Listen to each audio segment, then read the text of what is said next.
جی السلام علیکم ورحمۃ اللہ وبرکاتہ۔ الحمد للہ رب العالمین، الصلاۃ والسلام علی رسولہ الکریم وعلی آلہ واصحابہ اجمعین۔ اعوذ باللہ من الشیطان الرجیم، بسم اللہ الرحمن الرحیم۔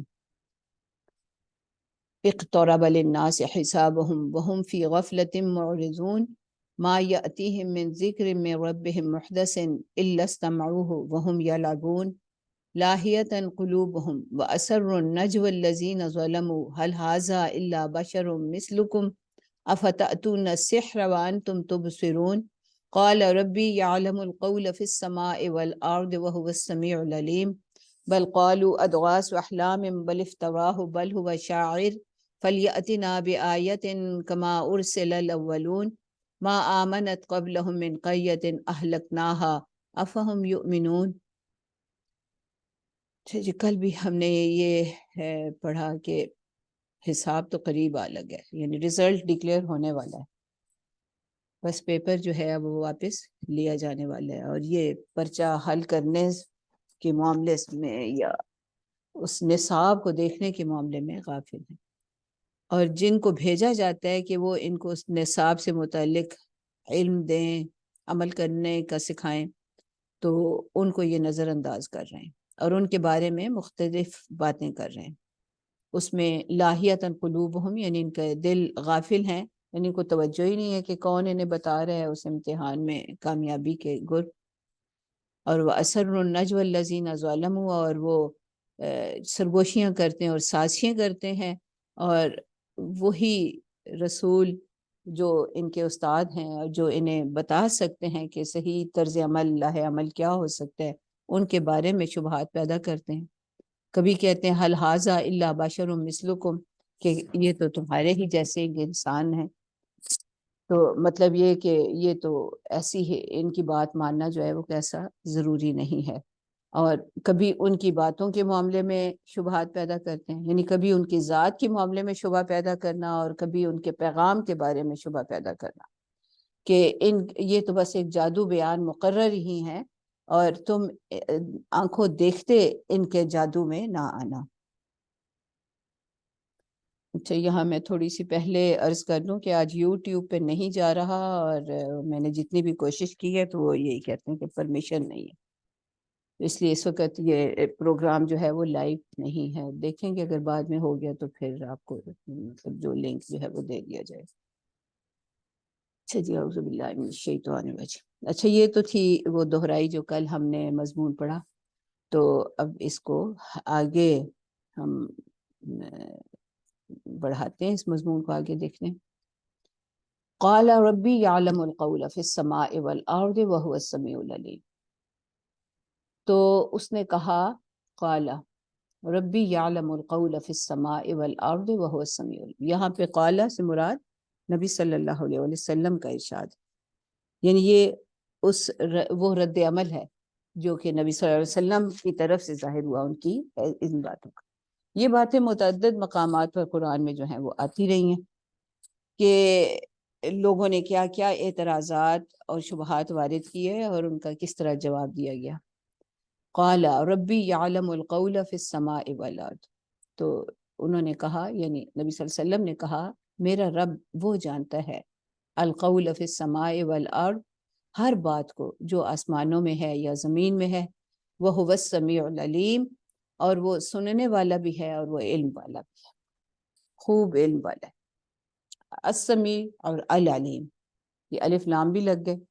سمیع اور علیم بذات خود جو ہیں یہ تسلسل کی علامت ہے، یعنی ان کا سننا جو ہے وہ کبھی منقطع نہیں ہوتا، کبھی گیپ اس میں نہیں آتا، اور علم جو ہے وہ ان کا بھی مسلسل ہے، تسلسل ہے اس میں، اور اس میں ہر شخص کے معاملات کے بارے میں علم بھی ہے، کائنات کے ذرے ذرے کے بارے میں بھی علم ہے، یعنی جو یہاں پر خاص طور پہ سمیع جو لگایا گیا ہے تو اس سے مراد ان لوگوں کی باتیں ہیں جو اس دعوت کے خلاف کی جاتی ہیں، یا وہ سازشیں ہیں جو کہ وہ کرتے ہیں، کہ وہ سنتے بھی ہیں اور انہیں علم بھی ہے، وہ ان کی نیتوں کو بھی جانتے ہیں، ان کے عملوں کو بھی جانتے ہیں، وہ ان سازشوں سے بھی بخوبی واقف ہیں۔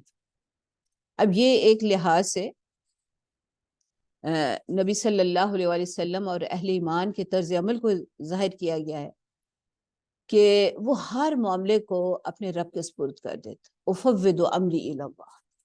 بالکل یہ وہی معاملہ ہے جو بندہ مومن فرعون کے دربار میں جنہوں نے دھمکیوں کے جواب میں کہا تھا کہ ٹھیک ہے پھر میرا معاملہ تو میرے رب کے حوالے. افوض امری الی اللہ. تو ہمیں یہی بتایا گیا ہے کہ معاملات کو تفویض کرنا سیکھو. تفویض کرنا یعنی تم جو تدبیر اختیار کر سکتے ہو کر لو، جو تمہیں سمجھ آتی ہے اس کے مطابق عمل کرو، اور دشمنوں کا یا اس دعوت کی دعوت کے جو دشمن ہیں ان کا مقابلہ کرنے کے لیے جو کچھ بھی کر سکتے وہ ضرور کرو، لیکن نتائج کے تم ذمہ دار نہیں، نتائج تمہارے اختیار میں نہیں ہیں. اس کے لیے تم معاملات کو اپنے رب کے سپرد کرو. افوض امری الی اللہ. تو یہاں بھی اسی تفویض کی بات ہے کہ میرے رب کو تو پتہ ہے کہ کیا باتیں ہو رہی ہیں، پیغام تو اس کا ہے، اور اسی نے مجھے مامور کیا ہے کہ میں اس کا پیغام لوگوں تک پہنچاؤں. تو وہ اپنے اور میرے دشمنوں کو خوب جانتے ہیں، ان کے ہر حرکت ہر کاروائی سے واقف ہے. یہ تفویض جو ہے نا، یہ اگر سمجھ آ جائے نا تو ہر طرح کے حالات میں بندہ مومن جو ہے نا وہ پھر پریشان نہیں ہوتا، وہ ہمت نہیں ہارتا، وہ مایوس نہیں ہوتا. جس کی دعوت ہے اس کو تو پتہ ہے، اس بادشاہ کو تو پتہ ہے کہ میں اس کا بس ایک ادنا سا اہلکار ہوں. میں بھی جو کچھ کر رہا ہوں یا کر رہی ہوں اور جو دشمن کر رہے ہیں ان سے وہ بخوبی واقف ہے.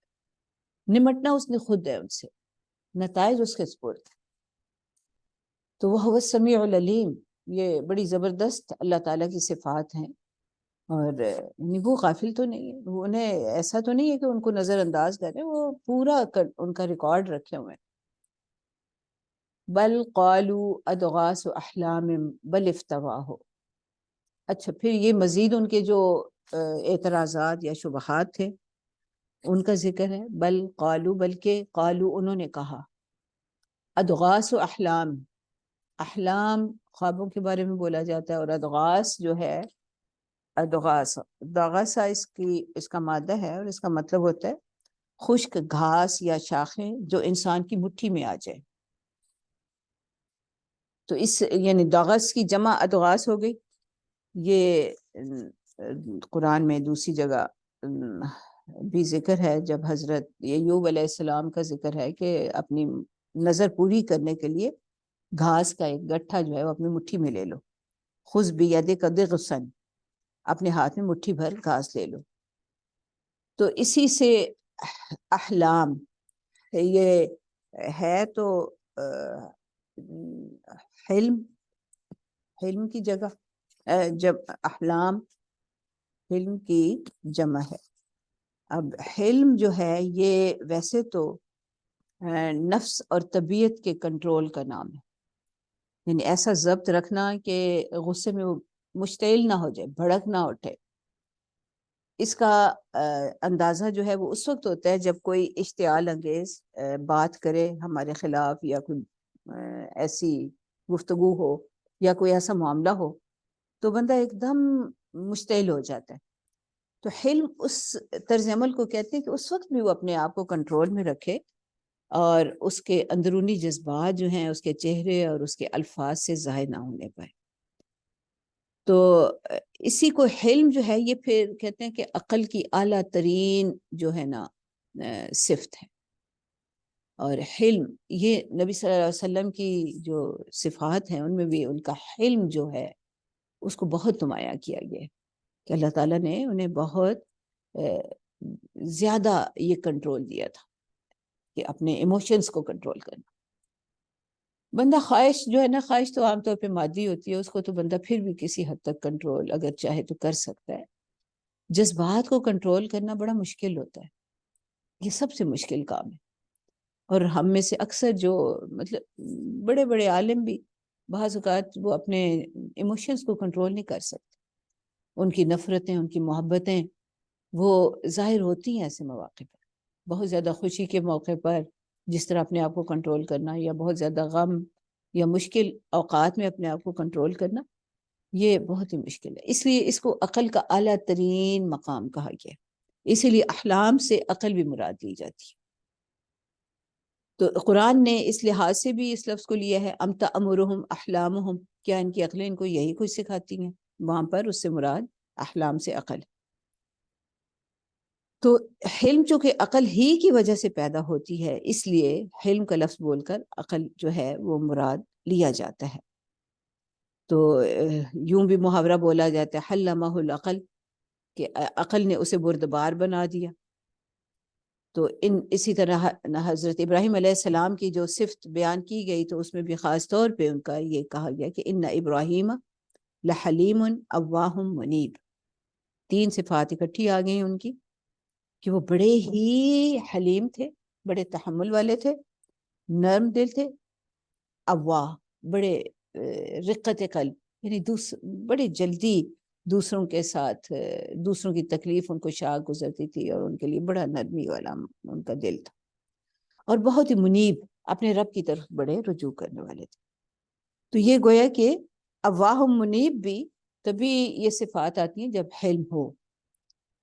اسی طرح حلم جو ہے یہ بچوں کے بلوغت کے لیے بھی بولا جاتا ہے، وَإِذَا بَلَغَ الْأَطْفَالُ مِنْكُمُ الْحُلُمَ، اور جب تمہارے بچے پہنچ جائیں بلوغت کی عمر کو، تو وہاں پر حلم جو ہے، گویا کہ بلوغت کی اہم ترین جو علامت ہے وہ محض فزیکل چینجز نہیں ہیں جو باڈی میں آتی ہیں، بلکہ یہ وہ حد ہے جب کہ عقل جو ہے وہ کامل ہو جائے، یا بندہ جو ہے نا سمجھ بوجھ پیدا ہو جائے۔ اسی لیے اس کو رشد کی عمر بھی کہا گیا ہے۔ رشد کا مطلب بھی یہی ہوتا ہے کہ اچھے برے میں تمیز آ جائے، اور اسے اپنے معاملات کو مینج کرنا آ جائے۔ تو قرآن جو ہے اس میں یہ دونوں الفاظ آئے ہیں، اور اس میں تو حلم یا حلم، تو یہ اس میں تو جب یہ کہا جاتا ہے ادغاث و احلام، تو یہ تو ادغاث یعنی ایسے ہی گھاس پھوس سی، یعنی اس کی عقل نے ایسے کچھ جوڑ لیا ہے، یوں ہی ایسے ادھر ادھر کی باتیں ہیں۔ تو ادغاث و احلام، احلام پھر خواب کے لیے بھی بولا جاتا ہے کہ اور ادغاث و احلام، اب یہ ایک خواب کو اب پتہ نہیں کیوں یہ کہتے ہیں کہ وہ بھی، یعنی اگر اس کو عقل کہا جاتا ہے تو احلام خواب کے لیے بھی بولا جاتا ہے۔ اب یا تو اس لیے کہ ذہن میں جو باتیں ہوتی ہیں وہی کہا جاتا ہے کہ عام طور پہ خوابوں میں انہی کا اثر جو ہے وہ ظاہر ہوتا ہے، تو ہو سکتا ہے اس لحاظ سے احلام کہا جاتا ہو۔ تو لیکن ادغاث و احلام جب کہا جاتا ہے تو اس سے مراد ایسے خواب ہیں جن کے کوئی معنی نہ ہو، جن کا کوئی تعلق نہ ہو کسی طرح کے حقائق کے ساتھ۔ تو اس لیے جب کسی بات کے بارے میں کہا جائے کہ یہ تو محض پریشان خوابیں ہیں، تو یعنی ایسے اس کے دل کی آرزویں ہیں جو کہ اس کے اس طرح الفاظ سے ظاہر ہو رہی ہیں، یعنی ان کی طرف کوئی خاص توجہ دینے کی ضرورت نہیں ہے۔ یعنی نہ اس کی باتوں کا کوئی مفہوم ہے، نہ یہ سمجھ میں آنے والی ہیں، نہ کوئی عقل ان کو قبول کرتی ہے۔ ان کے خیال میں تو عقل، یہ آج بھی نا، آج کے دانشور بھی یہی کہتے ہیں، اس دور کے دانشوروں کا جو خیال تھا نا آج بھی وہی ہے۔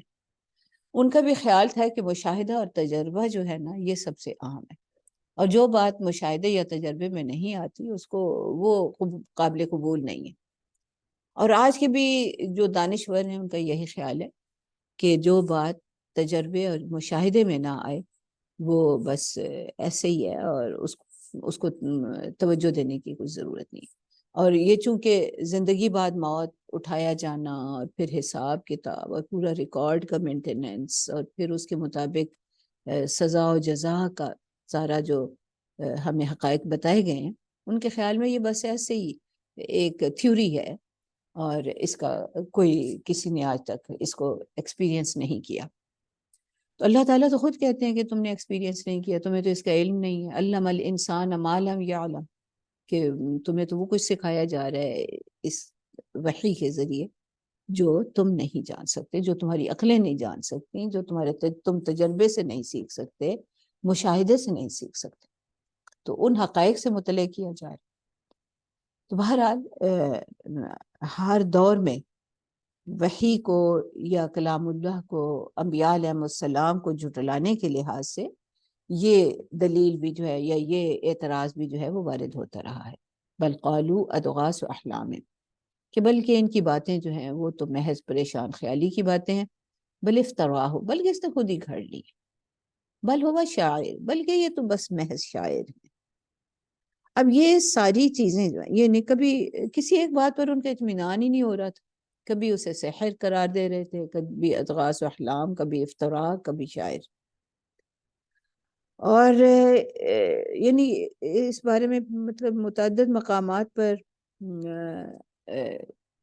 ذکر ہوتا رہا ہے پہلے بھی، تو لیکن ان ساری باتوں سے ایک بات تو بڑی واضح ہوتی ہے کہ قرآن کا اثر وہ محسوس کرتے تھے، وہ خود بھی محسوس کرتے تھے اور وہ یہ بھی دیکھ رہے تھے کہ لوگ اس سے متاثر ہوتے ہیں، یعنی قرآن کا پیغام جو ہے اس میں بڑی زبردست تاثیر ہے، اور وہ اس کی ہیبت سے یا اس کے رعب سے یا اس کی جلالت سے بڑے مرعوب بھی ہوتے تھے، اور اس کا کوئی جواب بھی ان سے بن نہیں پڑتا تھا، اور انہیں اچھی طرح سمجھ آ گئی تھی کہ جو لوگ اس سے متاثر ہوتے ہیں پھر انہیں اس سے ہٹانا ممکن نہیں رہتا، لیکن ان کی یہ کوشش تھی کہ چلو جو لوگ اس جھانسے میں آ گئے ان کے خیال میں وہ تو آ گئے، لیکن دوسرے لوگوں کو تو روکا جائے۔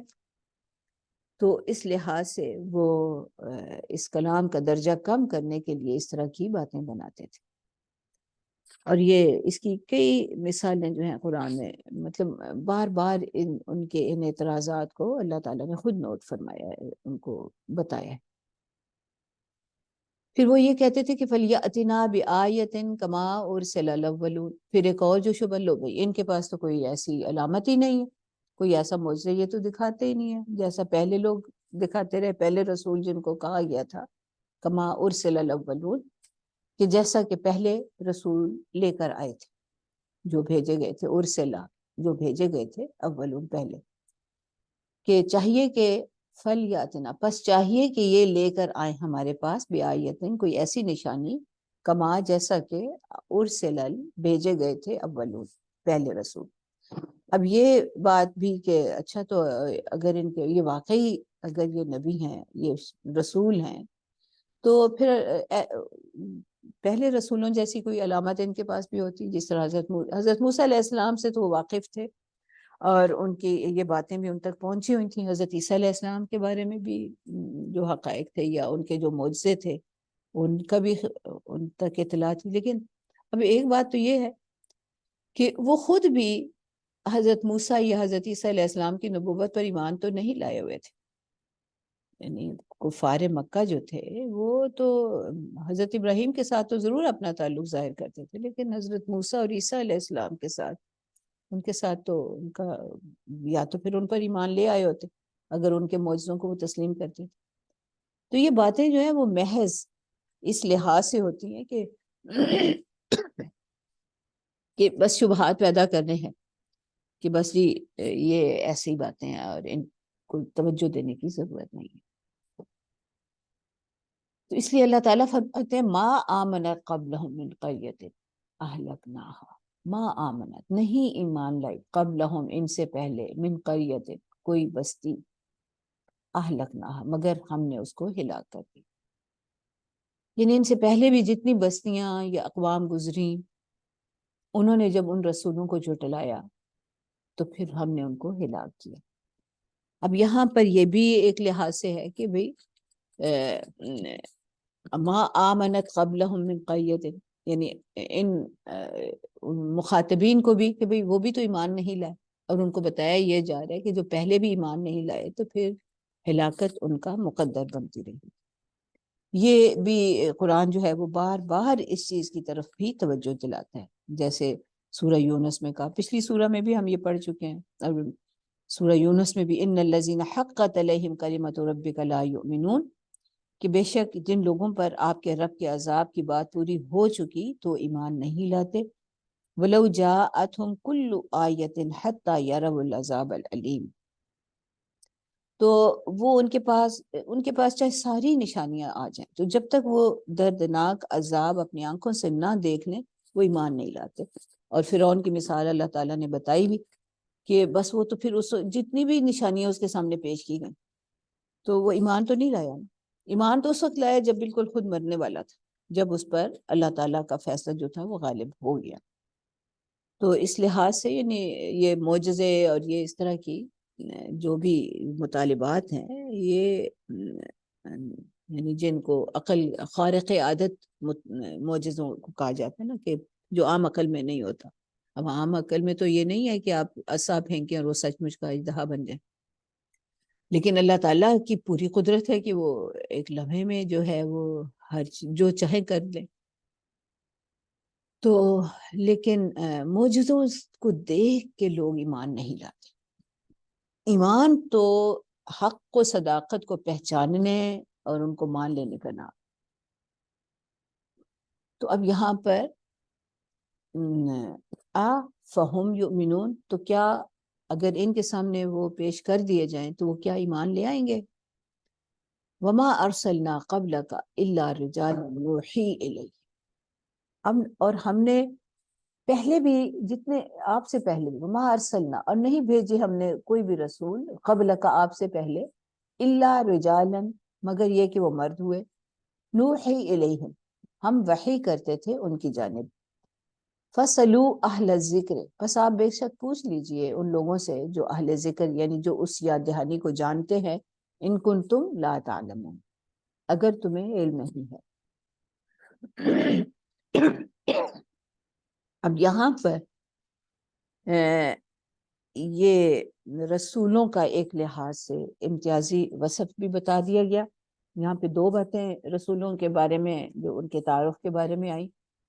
ایک یہ کہ یا آپ تین کہہ لیں کہ رسول جو ہیں نبی صلی اللہ علیہ وسلم سے پہلے بھی آتے رہے ہیں، اور جتنے رسول آئے ان میں یہ دو خصوصیات تھیں. ایک یہ کہ وہ مرد تھے، اور دوسرا یہ کہ ان پر اللہ تعالیٰ کی طرف سے وحی ہوتی تھی. تو یہ جو ان کا جب سوال تھا نا کہ حل ھذا الا بشر مثلکم، تو یہ اس کا ایک جواب ہو گیا کہ الا رجالا، کہ پہلے بھی جو آئے وہ ایسے ہی انسان تھے.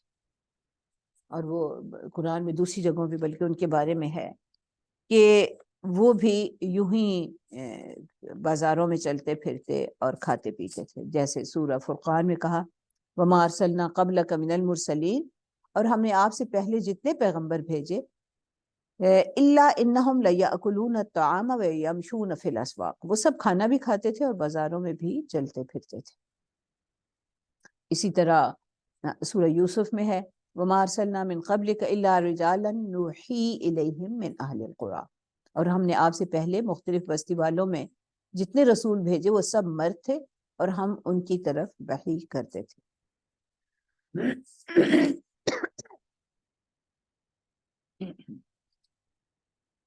اور یہ یعنی اس لحاظ سے ان کے جو کہا جا رہا ہے. اچھا یہاں پر تھوڑی سی بحث جو ہے وہ مفسرین یہ بھی کرتے ہیں کہ کیا کوئی عورت جو ہے وہ نبی بن سکتی ہے، یا کہ ہمیشہ جو ہے وہ مرد ہی جو ہیں وہ نبی بنائے گا. تو اس آیت سے ہی یہ بھی دلیل لی جاتی ہے کہ ہمیشہ جو نبوت ہے وہ مردوں ہی کے ذریعے پہنچائی گئی، یعنی وحی کا تعلق جو ہے وہ مردوں ہی کے ذریعے پہنچایا گیا انسانوں تک. اس میں حضرت مریم علیہ السلام اور حضرت جو فرعون کی بیوی تھیں امرات فرعون، نام تو قرآن نے نہیں لیا نا، عام طور پہ مشہور ہے کہ ان کا نام آسیہ تھا، لیکن قرآن نے نام ان کا نہیں لیا اور انہیں امرات فرعون ہی کہا. تو لیکن ان کے بارے میں بھی یہ کہیں نہیں کہا گیا کہ اللہ تعالیٰ کی وحی، یعنی اس طرح وحی تو کہا گیا کہ ان کی طرف وحی کی گئی کہ اللہ تعالیٰ آپ کو، جیسے حضرت مریم کا ذکر میں تھوڑا سا یہ لفظ آیا، لیکن کسی نے اس سے یہ اخذ نہیں کیا کہ انہیں نبوت کے مرتبے پر بھی فائز کیا گیا تھا. تو اس لحاظ سے اس حقیقت کی طرف جو توجہ دلائی گئی ہے وہ یہ کہ فَسَلُوا أَهْلَ الذِّكْرِ، اس بارے میں آپ بے شک سوال کر لو اہل ذکر، جن کو جو جانتے ہیں. اب اہل ذکر کون ہوتے ہیں؟ ذکر ہم پہلے بھی کئی دفعہ بات کر چکے ہیں کہ ذکر نصیحت کو بھی کہا جاتا ہے، نصیحت کو بھی یاد دہانی بھی کہا جاتا ہے، کہ نصیحت کے بارے میں یاد دہانی بار بار کروانا پڑتی ہی ہے، اس لیے کہ انسان بھول جاتا ہے۔ تو خاص طور پہ جب الف لام کے ساتھ اہل ذکر کہا گیا تو اس سے مراد وہ لوگ ہیں جو خاص طور پر اس یاد دہانی کے، اس ذکر کے حامل ہیں، اس کو اچھی طرح جانتے ہیں، اس کو پہچانتے ہیں۔ یہ وہی ہیں جن کو دوسری جگہ پہ اہل کتاب کہا گیا۔ اہل کتاب یا اہل الکتاب یعنی جو کتاب کے حامل ہیں، جو کتاب کو لینے والے ہیں۔ تو یعنی وہ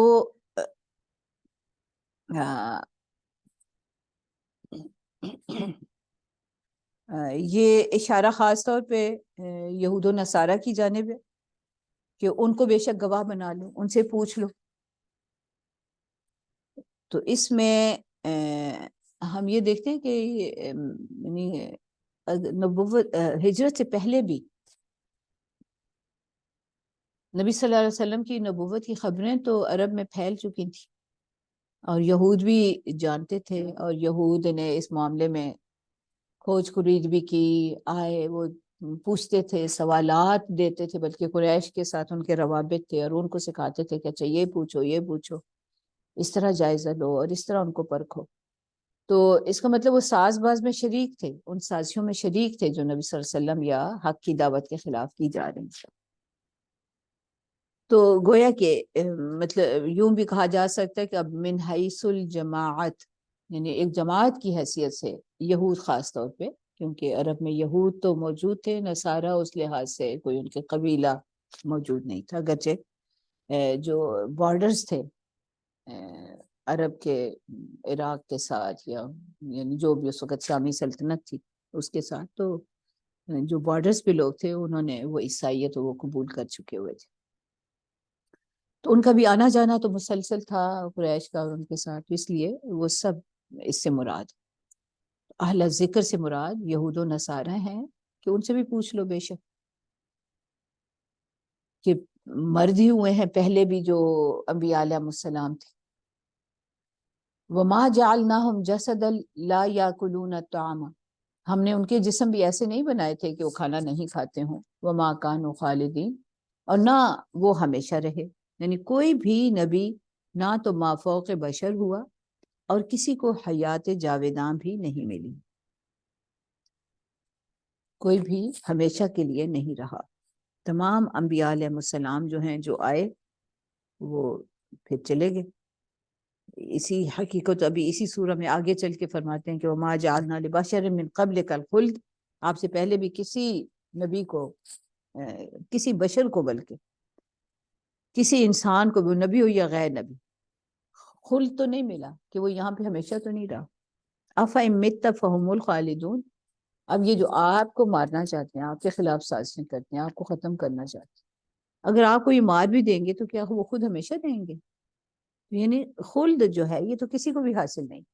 وَمَا كَانُوا خَالِدِينَ، نہ انبیاء علیہ السلام کے ساتھ اللہ تعالیٰ نے یہ کہا ہے کہ ان کو موت نہیں آئے گی، اور نہ کسی دوسرے انسان کے بارے میں یہ کہا، بلکہ تمام مخلوق کل من علیہا فان، جو بھی اس کائنات میں موجود ہے تو وہ سب جو ہے وہ فانی ہے، وہ ختم ہو جاتا ہے۔ ثم صدقناہم الوعد، پھر ہم نے ان کے ساتھ جو بھی وعدہ کیا تھا اس کو سچا کر دکھایا۔ فَأَنْجَيْنَاهُمْ، اور وہ وعدہ کیا تھا کہ ہم انہیں تو نجات دے دیں گے، وَمَن نَشَاءُ، اور جسے بھی ہم چاہتے، وَأَهْلَكْنَا الْمُسْرِفِينَ، اور جو بھی حد سے گزرنے والے تھے انہیں تو ہم نے ہلاک کر دیا۔ یہ گویا کہ ہر رسول کی تکذیب کرنے والے، ان کو جھٹلانے والے جو تھے وہ بالآخر ہلاک ہو کر رہے۔ وعدہ سے یہاں مراد وہی وعدہ جو اللہ تعالیٰ نے اپنے رسولوں سے فرمایا تھا، ہمیشہ کیا، کہ اگر لوگ تمہاری تکذیب کریں گے، تمہیں جھٹلائیں گے، تو ہم تمہیں جھٹلانے والوں کو ہلاک کر دیں گے، اور تمہیں اور تمہارے ساتھیوں کو نجات دے دیں گے، اور اللہ تعالیٰ نے اس وعدے کو ہمیشہ پورا کیا۔ ثم صدقناہم الوعد فانجیناہم. اور قرآن میں جو مثالیں دی گئی ہیں ان مثالوں کے بارے میں تو ہمیں یہ معلوم ہے کہ اللہ تعالیٰ نے ان کو کس طرح ہلاک کیا، بلکہ وہ ساری ان کی ہلاکت کی پوری خبر اور تصویر کشی جو ہے وہ اللہ تعالیٰ نے کر دی. قوم نوح کے بارے میں بھی بتا دیا، عاد اور سمود کے بارے میں بتا دیا، پھر فرعون کے بارے میں تو بڑی تفصیل سے بتایا کہ کیسے اس کو غرق کیا، بلکہ اس کے پورے لو لشکر کو کس طرح ختم کر دیا. البتہ حضرت ابراہیم علیہ السلام کی قوم کے بارے میں قرآن نے ہمیں کوئی خبر نہیں دی کہ ان کے ساتھ کیا معاملہ ہوگا. لیکن اگر اللہ تعالیٰ کی اس سنت کو دیکھا جائے تو وہی ہوگا، ان کے ساتھ بھی وہی معاملہ. باقی اللہ ہی بہتر جانتا ہے کہ کس کو کتنی مہلت ملتی ہے. لیکن اتمام حجت ہر قوم پر ضرور کیا جاتا ہے، اور اتمام حجت جب ہو جائے، یعنی حجت تمام ہو جائے، پوری ہو جائے، تو پھر اس قوم کو ختم کر دیا جاتا ہے. اب حجت کا اتمام کیسے ہوتا ہے؟ کہ ان لوگوں کے ساتھ حق کو کھول کر بیان کر دیا جائے، ان تک دعوت جو ہے وہ پہنچا دی جائے، کہ ہم ہر فرد تک دعوت جو ہے بڑی دل سوزی سے، بڑی صحیح صاف ستھری، یعنی بغیر کسی لالچ کے اور بغیر کسی شبے کے جو ہے نا وہ پیش کر چکی. اب یہ دعویٰ کرنا مطلب انبیاء علیہ السلام تو کرتے تھے، اب ہم لوگوں کے لیے تو یہ دعویٰ کرنا بڑا مشکل ہے کہ ہم یہ کہیں کہ ہم نے تمام انسانوں تک یا اس دین کی دشمن اقوام تک اللہ کے دین کو جو ہے نا وہ بھرپور طریقے سے پہنچا دیا، مطلب جتنا پہنچانا چاہیے تھا. بلکہ مجھے تو لگتا ہے کہ ہم اپنے گھر والوں تک بھی ابھی اتمام حجت کے لحاظ سے تو نہیں پہنچا رہے کہ بھئی اللہ تعالیٰ کا دین جو ہے نا اس کو بالکل پہلے دن سے صاف کھرا جو ہے نا اس کو پہنچا دیا. ہمارا حال تو یہ کہ ہم دائی تو صحیح معنوں میں ہیں ہی نہیں، پہنچا ہی نہیں رہے، اور انتظار اس بات کا کرتے ہیں کہ اللہ تعالیٰ ہمارے دشمنوں کو ختم کیوں نہیں کر رہا. تو اللہ تعالیٰ نے یہ وعدہ نہیں کیا کہ جو اس دین کی مخالفت کرے گا اسے فوراً ہی ختم کر دیا جائے گا. ہر ایک کو مہلت ملتی ہے، لیکن پہلے مطالبہ جو ہے وہ ہم لوگوں سے ہے جن تک یہ دین کی امانت پہنچی، کہ وہ جو ہے نا وہ پورے طریقے سے اپنے الفاظ کے ذریعے، اقوال کے ذریعے، اپنے اعمال کے ذریعے پہنچائیں تو صحیح بات. تو اس میں اگر کوتاہی ہوتی ہے تو پھر مہلت اور ڈھیل بھی زیادہ ملتی چلی جاتی ہے جو دوسری قومیں ہوتی ہیں. تو لیکن یہ ہے کہ بہرحال اللہ کا یہ وعدہ ہے سچا کہ جو اللہ کے دین کی دعوت کو جھٹلاتا ہے تو کہتے ہیں کہ پھر ہم اس کو ہلاک تو کر ہی دیتے.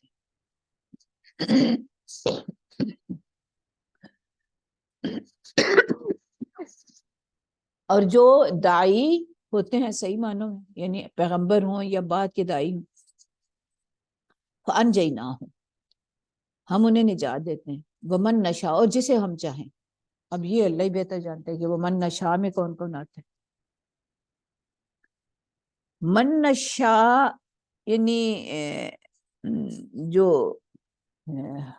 اس حقیقت کو سامنے رکھا جو ہے تو اس سے مطلب مخاطبین کو بھی جو ہے گویا کہ اچھی طرح یہ واضح کیا جا رہا ہے کہ تم یہ نہ سمجھو کہ تم ہماری گرفت سے نکلے چلے جا رہے ہو اور ہم تمہیں کبھی پکڑ نہیں سکتے، بلکہ جو بھی حد سے نکلتا ہے. یہاں پہ مسرفین جو ہیں وہ مال و دولت کے لحاظ سے، مال کے لحاظ سے اسراف کرنے والے مراد نہیں ہیں، بلکہ اللہ تعالیٰ کی حدود سے تجاوز کرنے والے لوگ مراد. اللہ تعالیٰ کی حدود بار بار قرآن کہتا ہے کہ وہ متعین ہے، اللہ تعالیٰ کے احکام ہی اللہ کی حدود ہیں.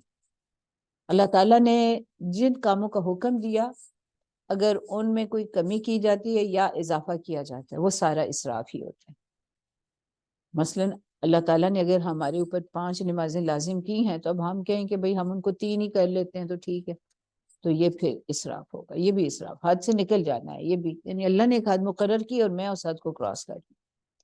اب میں یہ بھی نہیں کہہ سکتی کہ اللہ نے 6 کی ہیں، یہ بھی نہیں کہہ سکتی کہ 4 کر لیں یا 3 کر لیں.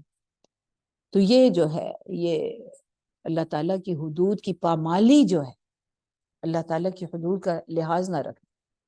جیسے نکاح اور طلاق کے معاملات میں بھی اللہ تعالیٰ نے وہاں پہ بھی ان کو اللہ اپنی حدود قرار دیا. یعنی اصطلاحی معنوں میں یا فقہی معنوں میں تو حدود ان کو کہا جاتا ہے نا کہ جو سزائیں اللہ تعالیٰ نے مقرر کی. لیکن خود قرآن جو ہے وہ حدود اللہ تعالیٰ کے ہر حکم کو قرار دیتا ہے کہ اللہ تعالیٰ کا ہر حکم جو ہے اللہ کی حدود ہے. یعنی اللہ تعالیٰ کے آرڈرز ہیں، اللہ تعالیٰ کے احکام ہیں، اور ان کا لحاظ رکھنا اور ان پر عمل کرنا جو ہے وہ لازمی ہے. اور مصرفین سے وہ تمام لوگ مراد ہیں جو بڑی ڈٹھائی کے ساتھ اللہ تعالیٰ کے احکام کی خلاف ورزی کرتے ہیں، اور نہ صرف احکام کی خلاف ورزی کرتے ہیں بلکہ جو ان پر عمل کرے ان کا مذاق اڑاتے ہیں. اب جیسے اگر ہم سورہ بقرہ میں جو احکام آئے اور خاص طور پہ نکاح اور شادی اور طلاق سے متعلق، وہاں پہ بھی اللہ تعالیٰ نے یہی فرمایا وَمَن يَتَعَدَّ حُدُودَ اللَّهِ، جو اللہ کی حدود سے تجاوز کرے. اور یہ بھی کہا کہ اگر تم اللہ کی حدود کا خیال نہیں رکھ سکتے، یعنی نکاح کے بعد اب جو یعنی ایک دوسرے کے حقوق ہمارے اوپر عائد ہوتے ہیں، بیوی پر شوہر کے حقوق ہیں، شوہر پر بیوی کے حقوق ہیں، یہ مطلب یہ کہ ذمہ داریاں، اگر یہ ذمہ داریاں تم ادا نہیں کر پا رہے کسی بھی وجہ سے تو پھر طلاق کا سوچ سکتے ہو. یعنی حتی الامکان تو یہ کوشش کرنی ہے کہ وہ جو حقوق عائد ہوتے ہیں ان کو بندہ ادا کرے. لیکن کسی بھی وجہ سے اگر وہ ادا نہیں ہو پا رہے تو پھر جو ہے وہ طلاق کا سوچا جا سکتا ہے. یعنی پھر ٹھیک ہے، پھر آرام سے علیحدہ ہو جاؤ، لیکن یہ نہ ہو کہ بس اکٹھے بھی رہو اور حقوق بھی ادا نہ کرو. تو یہاں پر یہاں پر جو ہے بہرحال کوئی بھی، یہاں پہ تو مجموعی طور پر اقوام کے طرز عمل کا ذکر ہے نا، تو اس لحاظ سے بھی دیکھا جائے تو ہمارے اپنے حالات بھی بڑے خراب ہیں. یعنی تو اگر ہم کہیں کہ ہم بھی مسرفین میں شامل ہیں، بس اللہ تعالیٰ معاف کرے. اور اللہ تعالیٰ نے تمام مسرفین کی یہ نہیں کہا ہے کہ وہ اپنے آپ کو کیا کہتے ہیں، ہو سکتے وہ اپنے آپ کو مسلم ہی کہتے ہیں، کیونکہ تمام انبیاء علیہ السلام کے جو ماننے والے ان کو کہا تو مسلم ہی گیا. ان لوگوں نے خود اپنی مرضی سے اپنے لیے کوئی اور نام رکھ لیا، کوئی مسیحی کہلانے لگے، کوئی یہود کہلانے لگے، یا اسی طرح. تو لیکن نام رکھنے سے کچھ نہیں ہوتا. یعنی ہم اگر اپنے آپ کو مسلم کہتے ہیں اور پھر اللہ تعالیٰ کے احکام کے آگے سرنڈر نہیں کرتے، اس کا مطلب ہم مسرف ہیں. بس اللہ تعالیٰ معاف کریں. اور جو اس وقت ذلت اور ہمارے اوپر مسلط ہے وہ بھی اللہ تعالیٰ کے اسی وعدے کے اظہار ہے، صدقناہم الوعد. تو نجات تو اللہ تعالیٰ نے انہی کے لیے رکھی ہے. اچھا، جب نجات کا لفظ آتا ہے نا تو اس معاملے میں تمام مفسرین کا یہاں پہ اتفاق ہے کہ یہ جو ہے نا یہ دنیا اور آخرت دونوں مراد ہے. کہ نجات جو ہے وہ دنیا میں بھی ملتی ہے، اور وہ یوں کہ بعض اوقات تو وہ اس اجتماعی عذاب سے بچ جاتے ہیں جو اللہ تعالیٰ کی طرف سے مسلط ہوتے ہیں، اور بعض اوقات لپیٹ میں تو آ جاتے ہیں، جیسے سورۃ الانفال میں کہا گیا کہ بچو اس فتنے سے جو یعنی کوئی ایسی آزمائش جو ایسا عذاب آتا ہے تو اس سے پھر کوئی بچتا نہیں ہے، اچھے برے سارے لوگ اس کی لپیٹ میں آ جاتے ہیں. تو دنیا میں اگر کوئی شخص کسی پر کوئی یعنی کسی ایسی مصیبت کا شکار ہوتا ہے جس میں سب لوگ لپیٹ میں آئے ہوئے ہیں، تو اس سے یہ نہیں کہا جا سکتا کہ یہ اللہ کا عذاب ہی اس پر مسلط ہوا. تو لیکن آخرت کی نجات جو ہے نا وہ تو لازم ہے. وہاں پر تو چھان پھٹک کے بالکل ماننے اور نہ ماننے والوں کو الگ الگ کر دیا جائے گا، مسرفین اور جو مسرفین نہیں ہیں دونوں کو الگ کر دیا جائے گا. اور مسرفین کے بارے میں تو اللہ تعالیٰ نے ویسے بھی یہ کہا ان اللہ لا يحب المسرفین. یقینی بات ہے کہ اللہ تعالیٰ جو ہے مسرفین سے محبت نہیں کرتے. تو یہاں جب محبت نہیں کرتے تو ظاہر ہے پھر انہیں نجات بھی نہیں دیتے. تو نجات انہی کو ملے گی جو مسرفین نہیں ہیں. اور یہاں دنیا اور آخرت دونوں ہی مراد ہیں. تو پھر فرماتے ہیں لقد انزلنا الیکم کتابا فیہ ذکرکم، بلا شبہ ہم نے نازل کی تمہاری طرف کتاب جس میں تمہارا ہی ذکر ہے. افلا تعقلون، پھر کیا تم اس بات کو سمجھتے نہیں ہو؟ یہ بھی بڑی زبردست بات ہے. اور یعنی جس طرح ہم نے پچھلی قوموں پر ان کے ہلاک کرنے سے پہلے ان کی تذکیر کے لیے یاد دہانی کے لیے رسول بھیجے، اسی طرح تمہیں بھی ایک کتاب دی ہے، تمہارے سامنے بھی کتاب پیش کی ہے، رسول بھیجے ہیں، تمہاری زبان میں ہے. یعنی یا کم از کم اب مطلب ہم یہ نہیں کہہ سکتے کہ لو اب ہم تو کوئی اور زبان بولتے ہیں، یا اس وقت بھی دنیا میں مختلف زبانیں بولی ہی جاتی تھیں. اب ہر شخص کے یعنی الگ الگ اللہ تعالیٰ چاہتے تو ہر زبان کا الگ ایک قرآن نازل کر دیتے، لیکن ایسا نہیں ہوا، اس لیے کہ ایک ایسی زبان منتخب کی گئی جو جس کا پیغام دوسروں تک پہنچانا جو تھا وہ کوئی مشکل نہیں تھا. اور الحمدللہ بنیادی عربی کے باوجود یعنی قرآن کا عربی ہونے کے باوجود ہر زبان میں اس کی تفہیم جو ہے وہ تو کی جاتی رہی ہمیشہ سے. تو یہاں پہ فی ذکرکم، تو اس میں یہ بھی ہے کہ تمہارا جو یعنی جو مخاطبین ہیں اس دور کے، کہ تمہاری ہی باتیں اس میں ہیں. افلا تعقلون، پھر تمہیں کیا بات یہ یعنی تمہاری سمجھ میں آتی نہیں ہے؟ یہ جو اس سے یہ قرآن جو ہے ایک لحاظ سے ان کو یہ جتا رہا ہے کہ یہ تمہاری زبان میں ہے، تو تمہیں تو اس کا زیادہ اس پر فخر ہونا چاہیے، اور یہ ایک بڑی فضیلت کی بات ہے کہ تمہیں یہ خاص طور پر یہ امانت جو ہے وہ دی گئی. اچھا، اس کو اس لحاظ سے بھی لیا گیا ہے اس آیت کو کہ ہر طرح کے انسانوں کے حالات جو ہے نا اس میں آ گئے. یعنی ذکرکم اس سے مراد پوری انسانیت ہے. یعنی ایک تو یہ تصور لیا گیا نا، یا اس سے مفہوم لیا گیا کہ جو اس وقت کے مخاطبین ہیں وہ اس سے مراد ہیں، کہ انہیں کہا جا رہا ہے کہ یہ ایسی کتاب ہے کہ جس میں تمہارا ذکر ہے. لیکن ایک دوسرا مفہوم یہ لیا گیا کہ تمام انسانوں کو چونکہ یہ کتاب مخاطب کرتی ہے، تو اس لیے اس میں گویا کہ تمام انسانوں کا ذکر جو ہے وہ موجود ہے. تو اس لحاظ سے کئی لوگوں نے کہا اچھا تو میری بات بھی ہے اس میں. یعنی کئی لوگ تو اس بات سے اس آیت سے اتنے متاثر ہوئے، انہوں نے اچھا یہ میرا ذکر کر رہی ہے، میرے حالات بتا رہی ہے. تو پھر انہوں نے جب قرآن کو اس نظر سے پڑھا تو ہر بندے نے یعنی جس نے بھی اس نظر سے پڑھے اسے یہی لگا کہ وہ یہ تو مجھے ہی کچھ بتا رہی، اس میں تو میرا ہی سارا ذکر ہے. تو پھر وہ کچھ اور ہی وہ جو ہے نا اس کا فہم جو ہے وہ واضح ہوتا ہے. جس طرح اقبال کے بارے میں بھی آتا ہے نا، کہتے ہیں کہ میں قرآن تو پڑھتا تھا اور میرے والد صاحب سنتے تھے اور مطلب دیکھتے تھے کہ میں پڑھ رہا ہوں. تو ایک دن کہنے لگے کہ جو تم پڑھتے ہو تو یہ کس طرح پڑھتے ہو تم؟ تو پھر ان والد صاحب نے انہیں بہرحال یہ کہا کہ تم اسے یوں پڑھا کرو جیسے یہ تمہارے ہی لیے آئی ہے اور تمہیں ہی مخاطب کر رہی ہے اور تم ہی پر اتر رہی، نازل ہو رہی. ہر آیت کو اس لحاظ سے پڑھو کہ تمہارے براہ راست کہ اس کی براہ راست مخاطب بس تم ہی ہو. تو کہتے ہیں جب میں نے اس طرح اس کو پڑھنا شروع کیا تو پھر تو اس کے عجیب و غریب مفاہیم جو ہیں وہ مجھ پر ظاہر ہوئے، اور میری تو بالکل ایک دم کایا ہی پلٹ گئی. اور یہ جو اقبال کے شاعری کے بھی مختلف ادوار ہیں کہ کبھی تو وطن کو اتنا کہ وطن کی خاطر ہی سب کچھ جو ہے وہ کیا جاتا ہے، اور کبھی پھر ان تازہ خداؤں میں وطن سب سے کیا بڑا سب سے وطن ہے کہ اس کو خدا جو ہے انہوں نے ڈکلیئر کر دیا، اور اس کی پرستش جو ہے یعنی وطن پرستی گویا کہ ایک شرک جو ہے اس کو قرار دے دیا. تو مطلب اس میں کئی لوگوں نے اس آیت کو اس لحاظ سے لیا، اور جب اس لحاظ سے انہوں نے قرآن کو دیکھا اور پڑھا تو واقعی اندر تک بندہ جو ہے نا وہ بدل ہی جاتا ہے. اس کی بہت ساری مثالیں بڑی تفصیل سے بھی لوگوں نے لکھی ہیں کہ پھر کسی نے کہا اچھا میں یہ دیکھتا ہوں کہ اچھا میرا یہ خیال میرا یہ حال ہے تو اس بارے میں قرآن کیا کہتا ہے، اس کو اس کا بھی جواب مل گیا.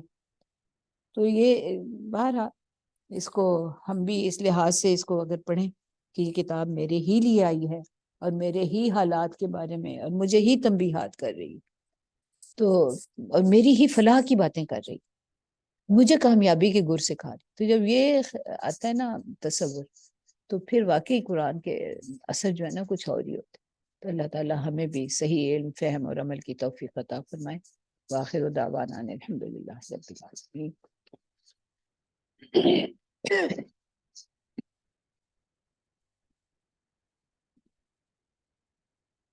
اللہ الرحمن الرحیم.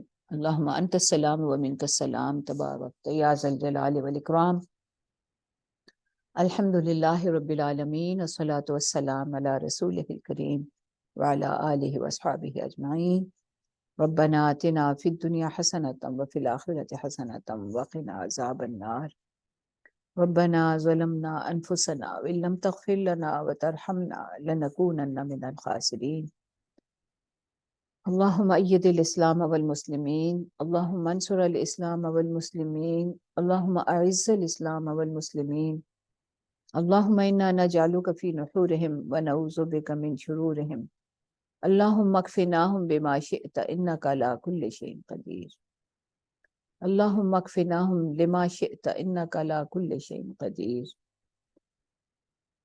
اللهم أنت ربي لا إله إلا أنت خلقتني وأنا عبدك وأنا على عهدك ووعدك ما استطعت أعوذ بك من شر ما صنعت أبوء لك بنعمتك علي وأبوء بذنبي فاغفر لي فاغفر لي فاغفر لي فإنه لا يغفر الذنوب إلا أنت. رب اغفر وارحم وأنت خير الراحمين. اللهم إليك نشكو ضعف قوتنا وقلة حيلتنا. ربنا افرغ علينا صبرا وثبت اقدامنا وانصرنا على القوم الكافرين. سبحانك اللهم وبحمدك نشهد ان لا اله الا انت نستغفرك ونتوب اليك. سبحان ربك رب العزة عما يصفون وسلام على المرسلين والحمد لله رب العالمين. آمین. مجھے کچھ کہنا ہے کسی کو؟